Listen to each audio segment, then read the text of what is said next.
मित्रांनो, ठरलं तर मग या मालिकेच्या आजच्या भागामध्ये आता अस्मिता ही घरापर्यंत कशीबशी पोहोचते। बिचारी खूप घाबरलेली असते आणि दारातच येत मम्मा मम्मा असं मोठ्याने बोलते। तेव्हा काय झालं असं घरातील सगळेजण आता तिला विचारू लागतात आणि अस्मिता का घाबरली असेल याच गोष्टीचा सगळेजण विचार करू लागतात। कल्पना अगोदर पुढे येते आणि विचारते, काय झालं ग अस्मिता, असं म्हणून ती तिला जरा शांत बसायला सांगते। तेवढ्यातच सायलीच्या मोबाईलवर सारखा कुणाचा तरी फोन येत असतो, पण आता अस्मिता खूप घाबरली आहे हे पाहताच सायली त्याकडे दुर्लक्ष करत लगेचच अस्मिताजवळ येते आणि मग त्यानंतर प्रताप देखील म्हणतो, काय झालं अस्मिता बाळा। तेव्हा ती हाताचा इशारा करून बाहेर काहीतरी आता दाखवू लागते। तिला सांगायचं असतं की गुंड आहेत बाहेर आणि माझा पाठलाग करतायत। आता तिला एवढं घामाघूम झालेलं पाहून कल्पनाच्या देखील काळजाचा अक्षरशः ठोका चुकलेला असतो। ती विचारते, काय झालं ग अस्मिता बाळा, काय झालं। तेव्हा ती फक्त मम्मा मम्मा असं म्हणत असते। प्रताप बोलतो, अगं काहीतरी सांगशील बाळा। तर सायली अजूनही खूप वेळ त्या फोनकडेच बघू लागते, कारण तो सारखाच फोन तिला येत असतो। मग आता कल्पना म्हणते, काय झालंय अगं बाळा, सांग ना। तेव्हा विमल पटकन पाणी घेऊन ये ग, असं आता कल्पना म्हणते। विमल पटकनच आता पाणी देते तर कल्पना तिला पाणी प्यायला सांगते। मग जरा अस्मिताला थोडं बरं वाटतं आणि ती थोडीशी का होईना रिलॅक्स होते। तेव्हा अर्जुन सुद्धा घाबरतच विचारतो, अस्मिता ताई अगं झालंय काय, काहीतरी सांग ना आम्हाला। तेव्हा अस्मिता अजूनही काही बोलत नसते। मग त्यावेळी प्रताप म्हणतो, बाळा अरे तू काहीतरी सांगितलं तर आम्हाला कळेल ना। तेव्हा कल्पना म्हणते, काय झालंय बाळा। मग आता सायली पण विचारते, अस्मिता ताई अहो काय झालंय तुम्हाला, नक्की काय होतंय, काय आम्हाला सांगा की प्लीज। आता अर्जुनच्या देखील काळजाचा ठोका चुकलेला असतो की नक्की काय झालं असेल अस्मिताईला, म्हणून तो पटकन तिला बोलायला सांगतो। मग आता ती कशीबशी सांगू लागते, जेव्हा मी इथे येत होते ना तेव्हा ते गुंड माझा पाठलाग करत होते आणि कशाप्रकारे घरापासूनच त्यांनी पाठलाग करायला सुरुवात केली, त्याचबरोबर कशाप्रकारे माझ्या पाठीमागे ते धावत होते, मला घाबरवत होते, हे सगळं काही अस्मिता पहिल्यापासून सांगते। तेव्हा आता हे ऐकून सर्वांच्या काळजाचा एका क्षणी ठोका चुकतो आणि हे सांगताना सुद्धा आता तिचा अक्षरशः थरकाप उडत असतो। सगळेजण आता काळजीत पडतात। तेव्हा सायलीला आता आठवतं की कशाप्रकारे जेव्हा अस्मिताताई घरी आल्या तेव्हा मला त्या अननोन नंबरवरून सारखाच कॉल येत होता। ते आठवूनच सायली आता अगदी शांत होते आणि विचार करू लागते। मग अर्जुन विचारतो, अस्मिताई ते गुंड नक्की कोण होते। तेव्हा अस्मिता म्हणते, नाही माहीत मला नक्की कोण होते ते। तेव्हा आता कल्पना म्हणते, म्हणजे ते हिच्या मागे इथपर्यंत आलेत तर। तेव्हा अर्जुन म्हणतो, थांबा मी आता ना बघतोच जाऊन, असं म्हणून तो रागाच्या भरात घराबाहेर पडतो। तेव्हा कल्पना आणि प्रताप दोघेही म्हणतात, बाळा सांभाळून रे।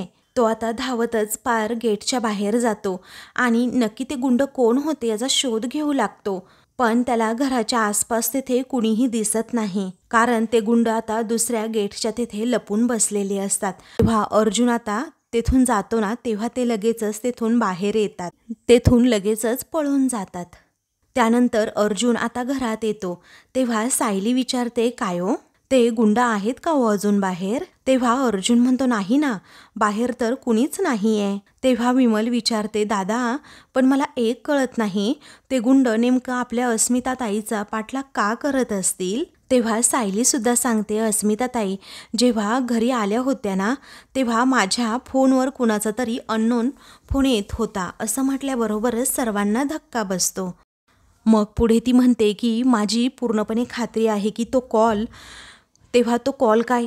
त्यावेळी आता सायली म्हणते, तो कॉल महिपतचाच असणार आहे आणि घाबरवण्यासाठी त्याने हे सगळं केलंय। तेव्हा आता घरातील सगळ्यांना प्रचंड असा धक्का बसतो। सर्वजण आता अर्जुनकडे बघू लागतात। अर्जुनच्या मात्र तळपायाची आगच मस्तकात गेलेली असते। तो आता म्हणतो, म्हणजे महिपतची एवढी हिंमत झाली की तो माझ्या फॅमिलीला आता टार्गेट करतोय।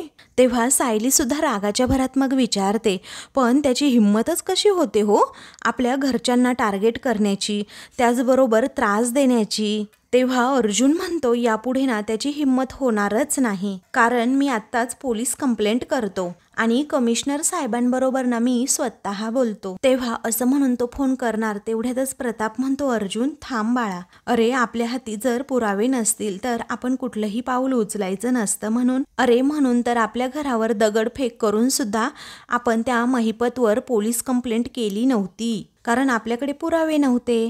तेव्हा अर्जुन मग विचारतो मग आपण काय गप्प बसायचं का डॅड?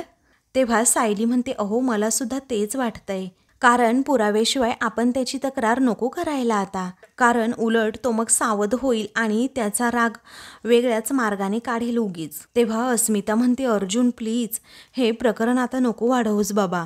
तेव्हा अर्जुन रागात म्हणतो नाही अस्मिताई, हे प्रकरण वाढणार म्हणजे वाढणारच.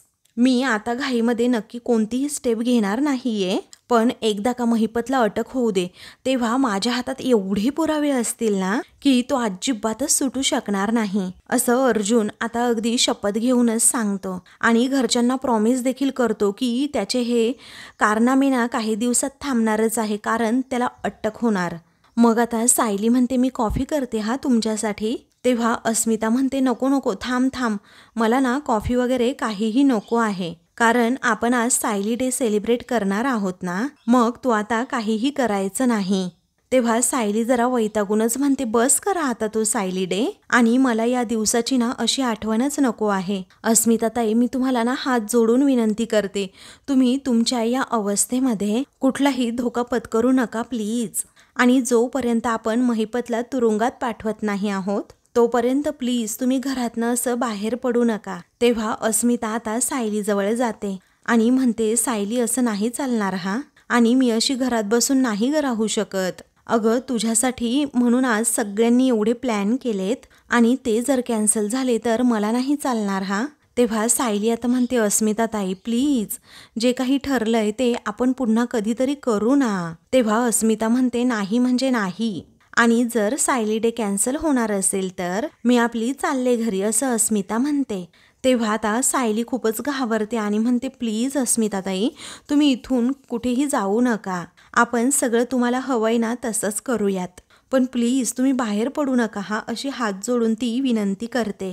तेव्हा अर्जुन म्हणतो अस्मिताई ते गुंड बाहेर नाही येत आत्ता, पण तुझं आत्ता या क्षणी बाहेर जाणं अजिबात सेफ नाहीये, सो प्लीज कुठेही बाहेर जाऊ नकोस आता तू. तेव्हा सायली पण म्हणते की आपण करूयात तुम्हाला हवं तसं. तेव्हा अस्मिता अगदी उत्साहानेच विचारते मग करायचा ना सायली डे सेलिब्रेट?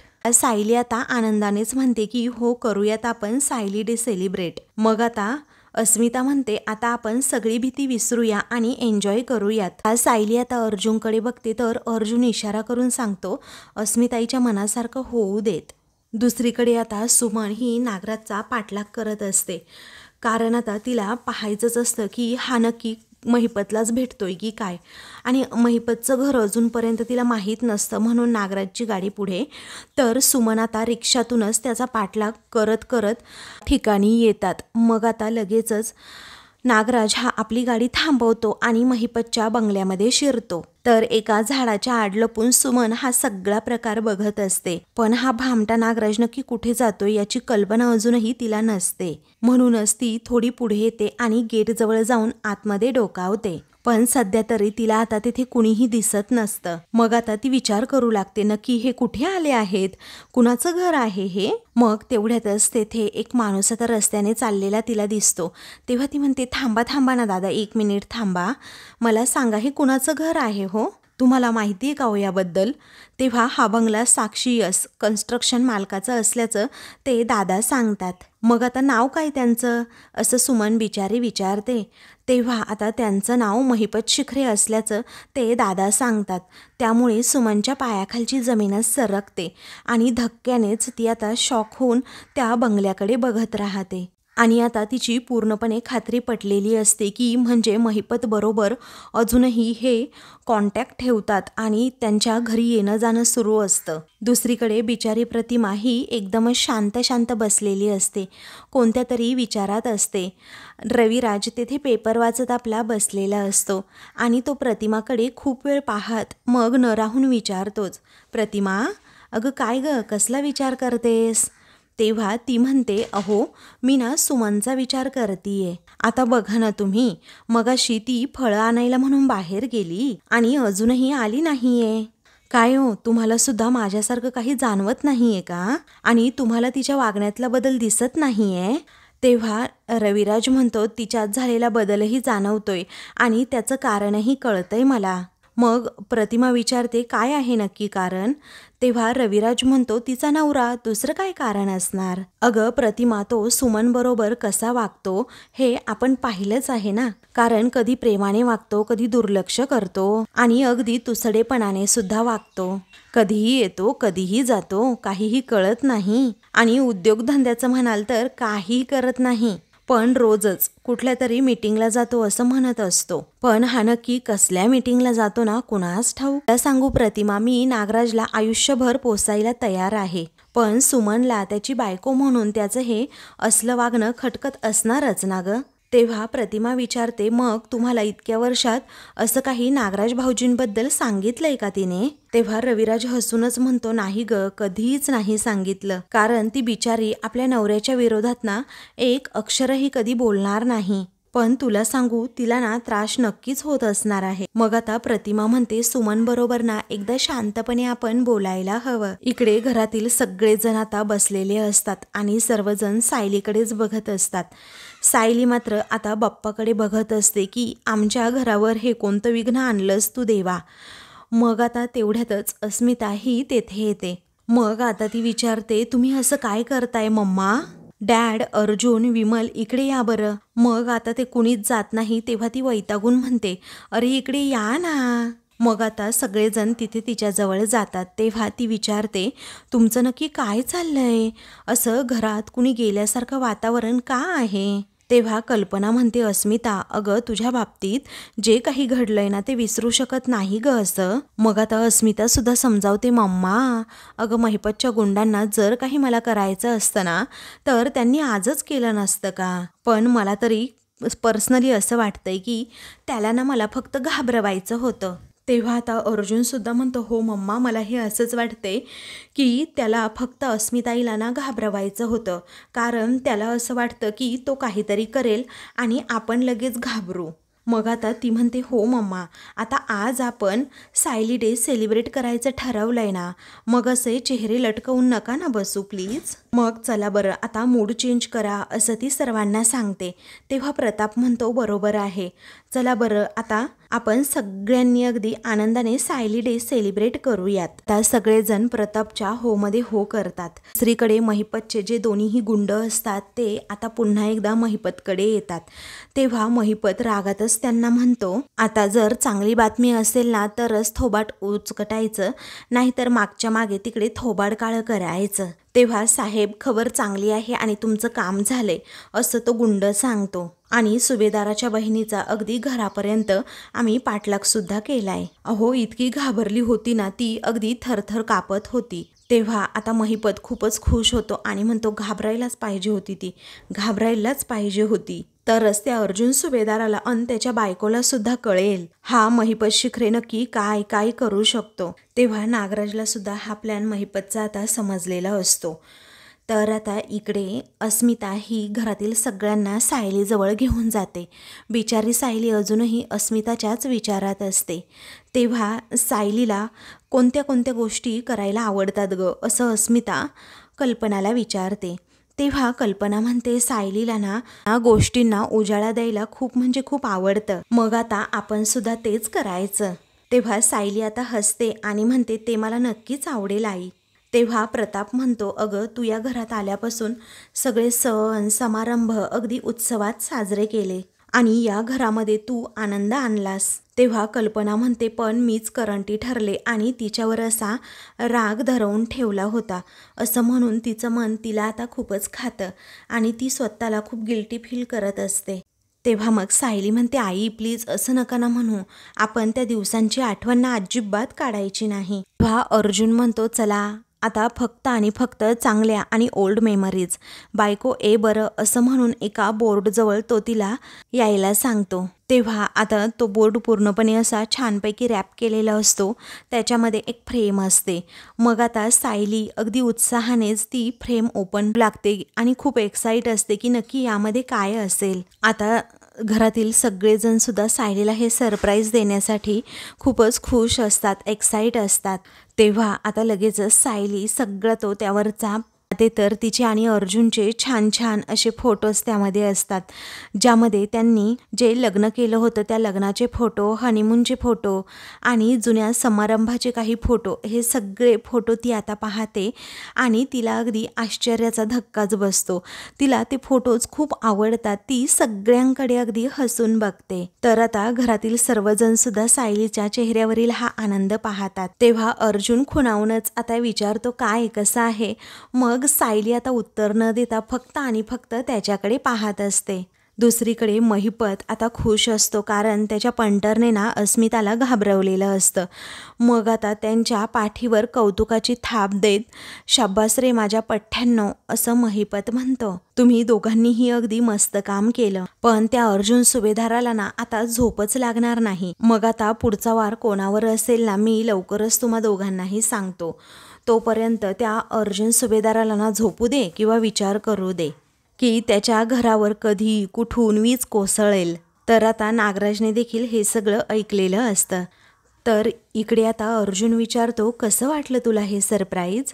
मग सायली म्हणते हो खूप छान आहे असं म्हणून ती त्या फोटो फ्रेमवरून आता हात फिरवते. कल्पना विचारते अर्जुन अरे बाळा हे सगळे किती सुंदर फोटो आहेत आणि हे सगळं तू कधी केलंस रे बाळा. तेव्हा अर्जुन म्हणतो आता बायकोचा स्पेशल डे आहे म्हटल्यानंतर थोडीशी मेहनत तर घ्यावीच लागणार ना. तेव्हा अस्मिता आता हसते. मग विमल म्हणते खरंच खूप छान फोटो फ्रेम आहे ही. मग आता विमल दाखवते की सायली ताई अहो तुमच्या पहिल्या गुढीपाडव्याचा फोटो. मग आता अस्मिता म्हणते आणि तो बघा ना पूर्ण आजीच्या वाढदिवसाचा फोटो आहे. तेव्हा प्रताप आता म्हणतो अरे थांबा थांबा तुम्ही सगळेजण, हे जिच्यासाठी केलंय तिला ते आवडलं की नाही ते तरी विचारा. मग आता सायली म्हणते बाबा अहो मला हे खूप आवडलंय आणि तुम्ही सगळ्यांनी मिळून मला ही जी सुंदर भेट दिली आहे ना मला आता शब्दात सांगताच येत नाही. तेव्हा अस्मिता त्या फोटोंकडे आता निरखून बघत असते आणि म्हणते एक मिनिट माझं ना जरा ऑब्जेक्शनच आहे. तेव्हा अर्जुन म्हणतो झालं आता जिथे अस्मिताई असेल तिथे ऑब्जेक्शन झालंच पाहिजे. तेव्हा अस्मिता म्हणते अरे गप्प बस रे, अरे मी जरा जेन्युइनली म्हणतीये, सगळ्यांनी या फोटोकडे बघा बरं. आता सगळेजण त्या फोटोकडे बघू लागतात. मग ती विचारते या फोटोकडे बघून तुम्हाला काय दिसतंय. कारण हे सगळे ना सायली आणि अर्जुनच्या लग्नानंतरचे फोटोज आहेत. पण कसं आहे ना आज आपण त्यांच्या लग्नाचा वाढदिवस सेलिब्रेट करतच नाही आहोत, कारण आज आपण ना सायली डे सेलिब्रेट करतोय. मग मला सांगा तिच्या जुन्या आठवणींचे फोटोज कुठे आहेत. आश्रमातले फोटो, शाळेतले फोटो, तिच्या मित्रमैत्रिणींचे फोटोज. आता मला सांगा काहीच कसं नाहीये. तेव्हा प्रताप देखील म्हणतो अरे हो हे तर खरं आहे, कारण सायलीचे लग्ना अगोदरचे सुद्धा फोटो हवेतच ना. मग आता सायली म्हणते बाबा अहो माझे असे आश्रमातले किंवा लहानपणीचे फोटो नाही आहेत इथे, आणि जे आहेत ना ते मनातच आहेत. तेव्हा कल्पना म्हणते अगं असं कसं होईल बाळा, आश्रमातले तुझे लहानपणीचे काहीतरी फोटो असतीलच ना. मग सायली म्हणते अहो आश्रमामध्ये असं कुणाचे काही फोटो काढण्याची पद्धतच नव्हती, आणि तसंही कुणाकडे कॅमेरे मोबाईल वगैरे असं काही नव्हतं. आणि खरं सांगायचं तर अशी हौस मौस पुरवायला मधुभाऊंकडे तेवढे हवेसे पुरे पैसे सुद्धा नव्हते. तेव्हा अस्मिता म्हणते अगं तरीही कमाल आहे हा तुझी, म्हणजे मी तर अगदी लहानपणीचे सगळे फोटो जपून ठेवलेत. अगदी माझ्या शाळेच्या आय कार्डवरचा फोटोसुद्धा मी जपून ठेवलाय. तेव्हा आय कार्ड हा शब्द ऐकल्यानंतर अर्जुनच्या डोक्यात लगेचच वेगळी ट्यूब पेटते. तेव्हा प्रताप म्हणतो अगं अस्मिता सगळ्यांचं बालपण ना बाळा तुझ्यासारखं नसतं, आणि असं सगळ्याच मुली तुझ्यासारख्या स्वतःमध्ये मग्न सुद्धा नसतात. तेव्हा आता अर्जुन लगेचच विचारात पडतो आणि म्हणतो की आश्रमामध्ये खरंच सायलीच्या लहानपणीचा एखादा फोटो मिळाला ना तर बरंच होईल, किंवा अस्मिताई म्हणते तसं सायलीच्या शाळेचं आय कार्ड असेल का. नंतर अर्जुन लगेचच आता कुसुमताईंना फोन करतो आणि विचारतो मला सांगा कुसुमताई सायलीच्या लहानपणीचे बालपणीचे काही फोटो आहेत का हो, किंवा सायलीचं एखादं शाळेचं आय कार्ड वगैरे आहे का? मग आता कुसुम म्हणते नाही एवढं मला माहीत नाही. तेव्हा शाळेमध्ये ID कार्डसाठी एखादा फोटो तरी काढला असेल ना, असं अर्जुन विचारतो. कुसुम म्हणते खरंच हो अर्जुन सर, मला नाही माहीत. तेव्हा हो ID कार्ड असू शकतं, परंतु ते कुठे ठेवलं आहे आणि नक्की कुठे असेल हे आपल्याला शोधायला हवं. पण हो परवाच नाही का आपण सगळा आश्रम पालथा घातला, तेव्हा कुठे काय सापडलं आपल्याला? तेव्हा अर्जुन हळूच म्हणतो पण परवा आपण फक्त गाठोडं बघत होतो ना, ते छोटे छोटे बॉक्सेस एनव्हलप आपण काही बघितलं नाही. आपण आता एक काम करूयात, आज छोटे छोटे बॉक्सेस बाकीचं काही सामान असेल तर ते सगळं बघूयात. बरं आता तुम्ही कुठे आहात असं तो आता विचारतो. ती म्हणते मी हॉस्पिटलमध्ये आहे. अर्जुन म्हणतो मग आश्रमात येता का? मी सुद्धा पोहोचतो हां. कारण सायलीच्या लहानपणाचा फोटो जर आपल्याला सापडला ना, ॲटलिस्ट आपल्याला समजेल ना ती लहानपणी कशी दिसायची. त्या फोटोवरून आईबाबांना सुद्धा शोधता येईल आपल्याला. तेव्हा त्या दोघांचा आता आश्रमात भेटण्याचा प्लॅन ठरतो. तेवढ्यातच सायली अर्जुनजवळ येते. तेव्हा अर्जुनला वाटतं की हिने ऐकलं म्हणून तो खूप घाबरतो आणि विचारतो काय तू? तेव्हा सायली विचारते काय हो असं भूत बघितल्यासारखं काय दचकताय?